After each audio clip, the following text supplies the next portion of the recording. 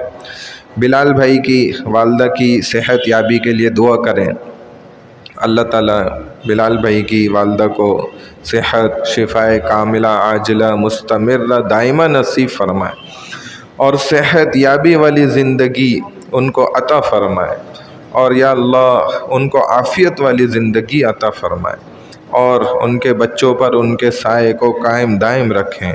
یا اللہ جتنے بھی مسلمان بیمار حال ہیں تمام کو صحت، شفاء کاملہ عاجلہ مستمرہ نصیب فرما دیجیے۔ یا اللہ ہمارے والدین، عزیز و اقارب، رشتہ دار جو اس دنیا سے رحلت فرما چکے ہیں، جتنے بھی مسلمان اس دنیا سے چلے گئے، یا اللہ سب کے درجات کو خوب بلند فرما دیجیے۔ یا اللہ ہم تمام مسلمان جو زندہ بھی ہیں، یا اللہ ہم سب کی بھی مغفرت فرما دیجیے، ہم سب کو گناہوں سے محفوظ فرما دیجیے۔ یا اللہ نیکی کا شوق ہمارے اندر پیدا فرما دیجیے۔ یا اللہ آپس کی بھائی چارگی ہم سب کے اندر پیدا فرما دیجیے، آپس کی محبتیں ہم سب کے اندر پیدا فرما دیجیے۔ یا اللہ دین کی محنت کے ساتھ ہم سب کو جوڑ دیجیے۔ یا اللہ مسجد کے ساتھ ہمارا تعلق جوڑ دیجیے۔ یا اللہ علماء کے ساتھ ہمارا تعلق جوڑ دیجیے۔ یا اللہ اللہ والوں کے ساتھ ہمارا تعلق اور دوستی بنا دیجیے۔ یا اللہ ہماری تمام دعاؤں کو، نیک حاجات کو اپنی بارگاہ عظیم میں قبول و منظور فرما لیجیے۔